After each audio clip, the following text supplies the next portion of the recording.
Assalamualaikum warahmatullahi wabarakatuh. Kami dari kelompok 3 akan mempresentasikan mengenai hubungan bahasa, berpikir, dan budaya. Sebelumnya, izinkan saya memperkenalkan diri dan kelompok saya masing-masing. Dimulai dari saya pribadi, Ahmad Raksa Maulana Akbar, lalu ada Khairun Nisa Rahmi, dan juga ada Tazkiyah Izah Afifah.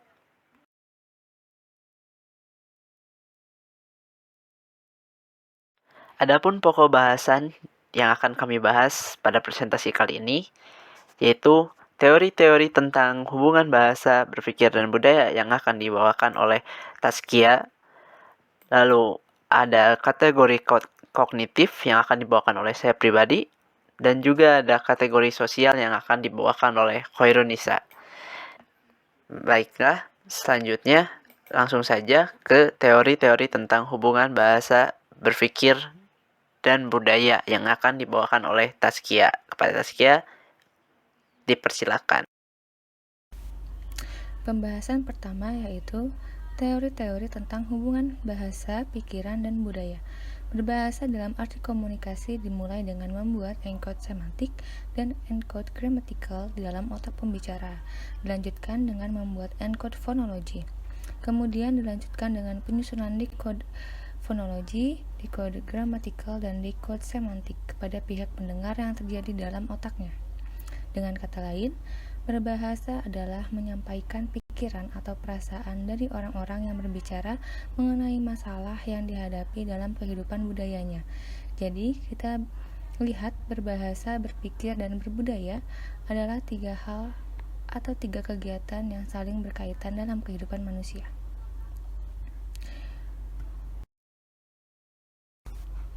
Pertama, teori Wilhelm von Humboldt. Wilhelm von Humboldt menekankan adanya ketergantungan pemikiran manusia pada bahasa. Maksudnya, pandangan hidup dan budaya suatu masyarakat ditentukan oleh bahasa masyarakat itu sendiri.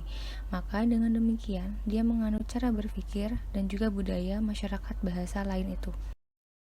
Mengenai bahasa itu sendiri, Von berpendapat bahwa substansi bahasa itu terdiri dari 2 bagian. Bagian pertama berupa bunyi-bunyi dan bagian lainnya berupa pikiran-pikiran yang belum terbentuk. Dari keterangan itu bisa disimpulkan bahwa bunyi bahasa merupakan bentuk luar, sedangkan pikiran adalah bentuk dalam. Bentuk luar bahasa itulah yang kita dengar, sedangkan bentuk dalam bahasa berada di dalam otak. Dengan kata lain, Von Humboldt berpendapat bahwa struktur suatu bahasa menyatakan kehidupan dalam otak pemikiran penutur bahasa itu. Yang kedua, teori Sapir and Whorf. Edward Sapir berpendapat bahwa manusia hidup di dunia ini di bawah belas kasih bahasanya yang telah menjadi alat pengantar dalam kehidupan masyarakatnya. Menurut Sapir, telah menjadi fakta bahwa kehidupan suatu masyarakat sebagian didirikan di atas tabiat-tabiat dan sifat-sifat bahasa itu. Sedangkan menurut Benjamin Lee Whorf, seorang murid Sapir menolak pandangan klasik mengenai hubungan bahasa dan berpikir yang mengatakan bahwa bahasa dan berpikir merupakan 2 hal yang berdiri sendiri-sendiri. Menurut Whorf, selanjutnya, sistem tata bahasa suatu bahasa bukan hanya merupakan alat untuk menyuarakan ide-ide, tetapi juga merupakan pembentuk ide-ide itu, merupakan program kegiatan mental seseorang, penentu struktur mental seseorang. Dengan kata lain, tata bahasalah yang menentukan jalan pikiran seseorang. Yang ketiga yaitu teori Jean Piaget. Berbeda dengan pendapat Sapir and Whorf, Piaget berpendapat justru pikiranlah yang membentuk bahasa. Tanpa pikiran, bahasa tidak akan ada.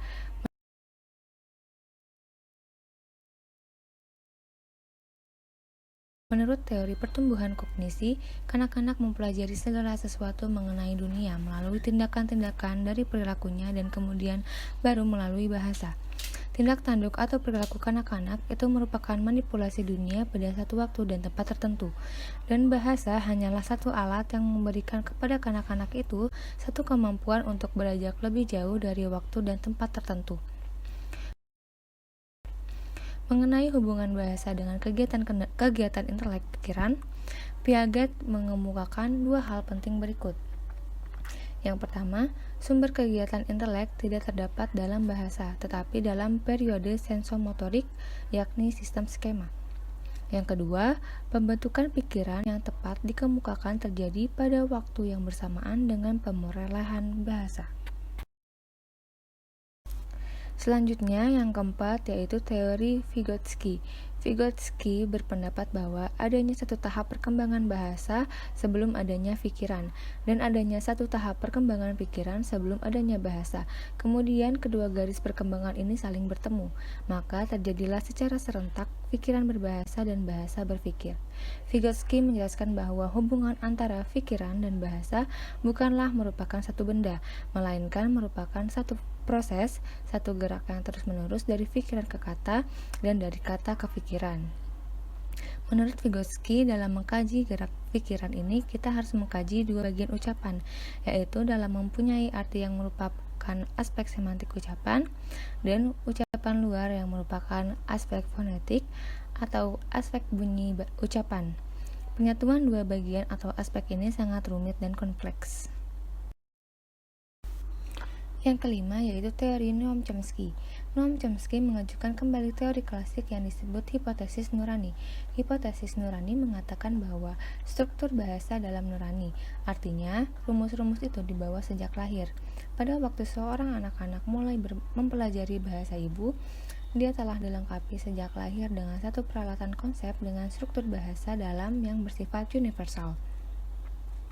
Hipotesis nurani berpendapat bahwa struktur dalam bahasa adalah sama.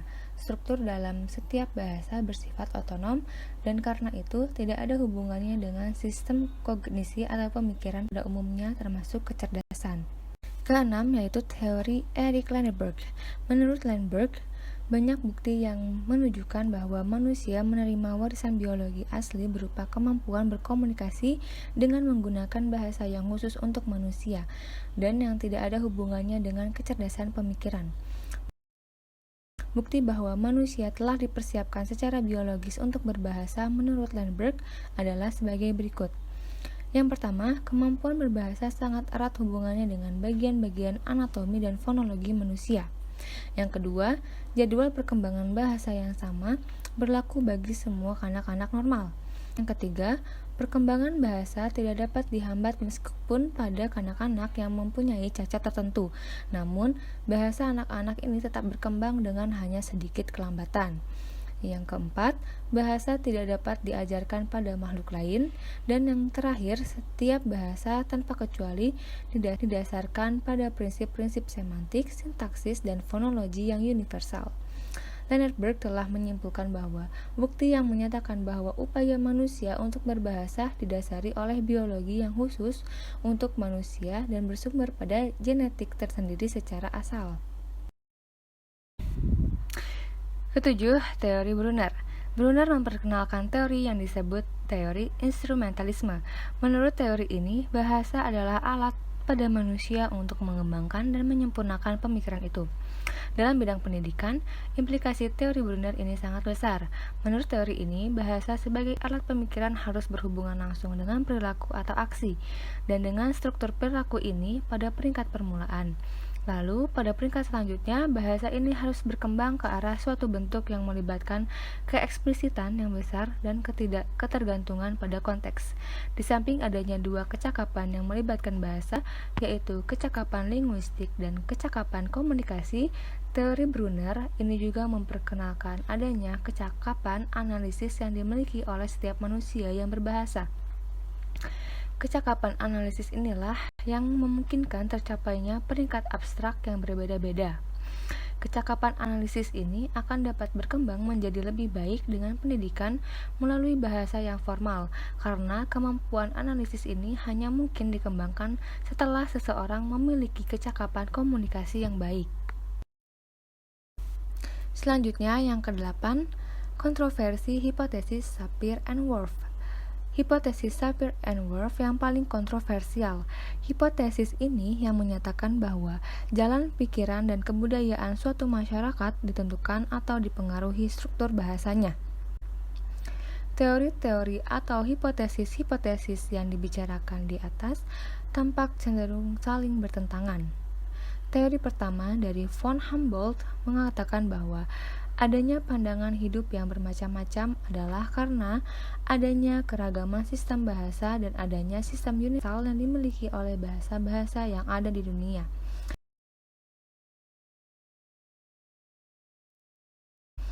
Teori kedua dari Sapir and Whorf menyatakan bahwa struktur bahasa menentukan struktur pikiran.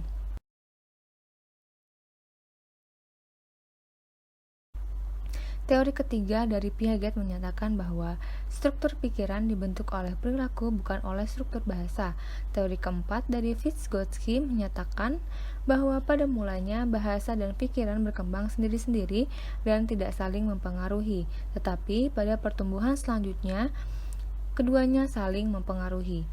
Teori kelima dari Chomsky menyatakan bahwa bahasa dan pemikiran adalah dua buah sistem yang berasingan yang memiliki keotonomiannya masing-masing. Teori keenam dari Lenneberg menyatakan bahwa manusia telah menerima warisan biologi sejak dia lahir. Dan teori ketujuh dari Brunner menyatakan bahwa bahasa adalah alat bagi manusia untuk berpikir, untuk menyempurnakan dan mengembangkan pemikirannya itu. Baik, terima kasih pada Taskia yang telah menjelaskan teori-teori tentang hubungan bahasa, berpikir, dan budaya. Sebelumnya, izinkan saya memperkenalkan diri. Nama saya Ahmad Raksa Maulana Akbar. Saya di sini akan menjelaskan mengenai kategori kognitif. Oke, pertama-tama, kategorisasi kognitif adalah cara berpikir manusia sebagai tanggapan terhadap berbagai macam informasi yang diterimanya melalui berbagai indera, dan bagaimana dia memprosesnya dalam pikiran sehingga dapat membaginya dalam kelompok-kelompok untuk penyimpanan atau storage dalam ingatan, dan juga untuk menemukan kembali atau retrieve dengan mudah, menemukan kembali ingatannya dengan mudah. Nah, dalam kelompok kategori kognitif, dalam kategori kognitif itu terbagi menjadi dua, yaitu bilangan atau number, yang kebanyakan bahasa mempunyai cara tertentu untuk mengungkapkan kategori bilangan, atau yang biasa kita kenal dengan tunggal dan jamak. Selanjutnya ada peniadaan atau negation. Ya, biasanya kita kenal dengan positif dan negatif. Suatu peniadaan diungkapkan secara lebih kompleks dengan menggunakan lebih banyak morfem. Karena diperlukan keterangan tambahan untuk menyatakan bahwa sesuatu benda bukan atau tidak dalam suatu keadaan dibandingkan dengan menyatakan bahwa benda itu dalam suatu keadaan. Nah, ciri positif dan negatif dapat membagi ranah-ranah atas dua bagian seperti hijau dan tidak hijau.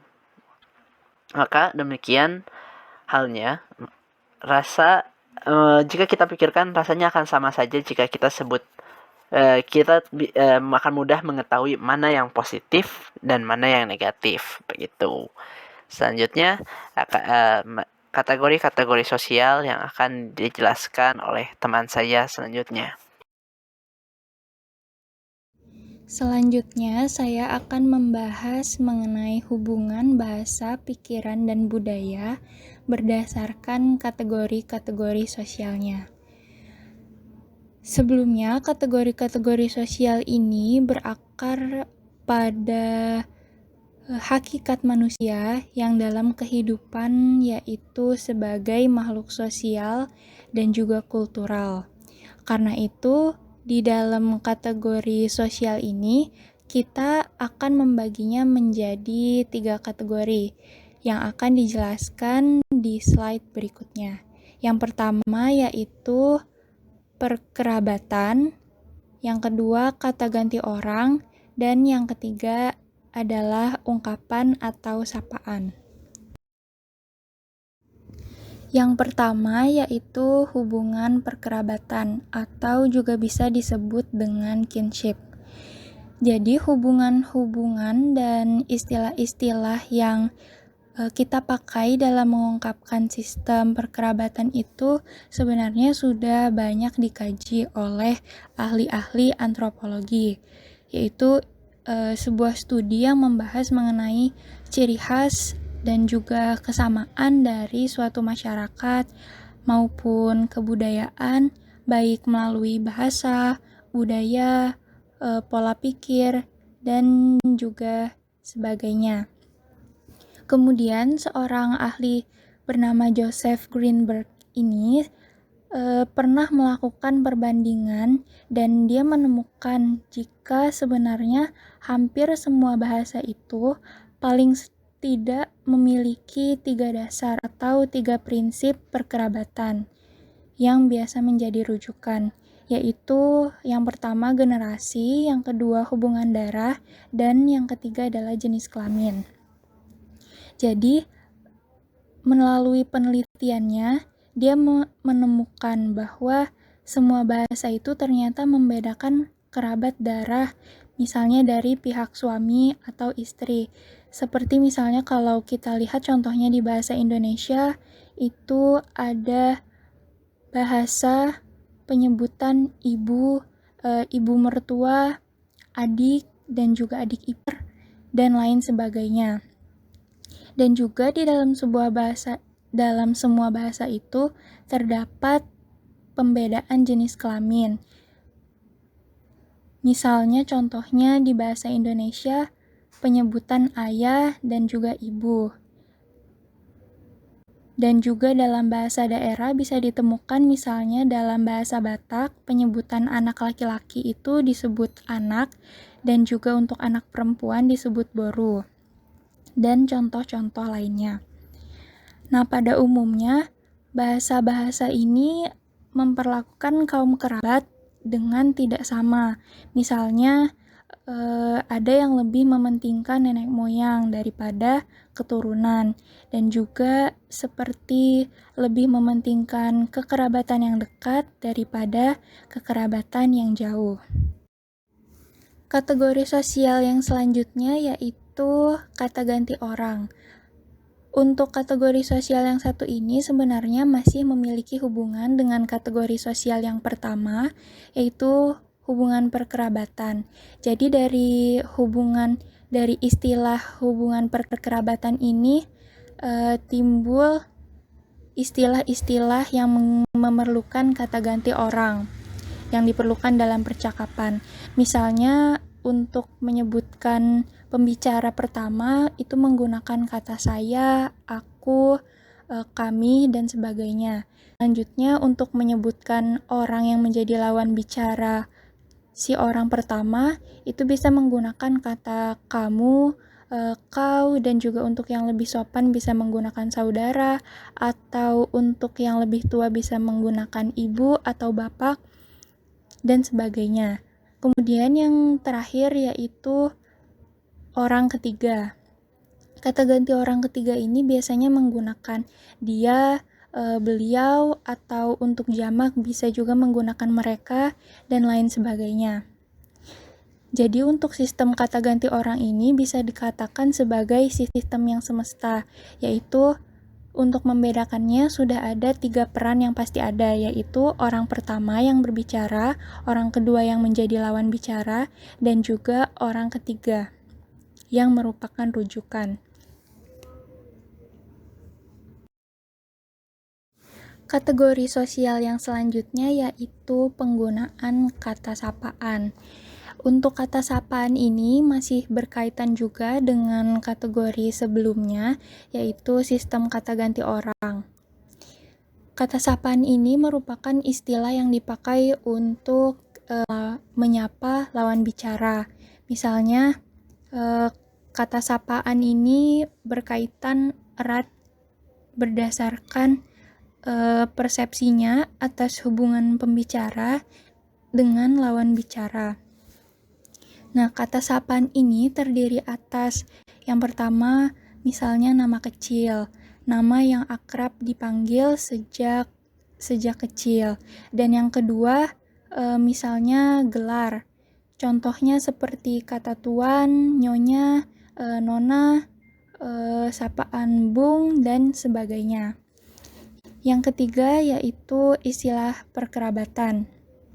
Istilah perkerabatan ini misalnya sapaan bapak, ibu, untuk menyebut adik dari ibu atau ayah kita sebut paman, bibi, kakak, adik, dan contoh-contoh lainnya. Selanjutnya yang keempat, biasanya ada sapaan nama keluarga. Nah, nama keluarga ini hanya dipakai oleh suku bangsa yang menggunakan sistem tersebut. Misalnya, panggilan nama keluarga Smith, Brown, dan sebagainya. Selanjutnya, kita akan membahas pengaruh bahasa pada pikiran. Jadi, pengaruh bahasa pada pikiran seseorang ini sebenarnya merupakan suatu hipotesis atau perkiraan. Pemikiran itu disebut dengan hipotesis relativitas kebahasaan. Jadi, bahasa dan pikiran itu merupakan hubungan antara bahasa dan pikiran, khususnya membahas mengenai pengaruh bahasa terhadap pikiran. Hipotesis yang paling terkenal yaitu tentang hubungan pikiran dan bahasa, yaitu hipotesis relativitas kebahasaan milik Shafir dan Worf.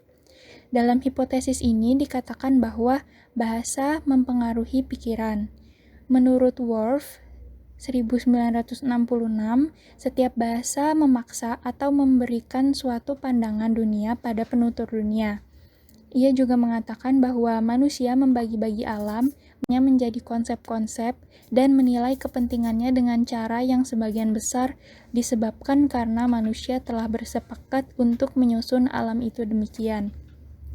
Suatu kesepakatan berlaku bagi masyarakat bahasa dan yang telah dibukukan atau termaktub dalam pola-pola bahasa.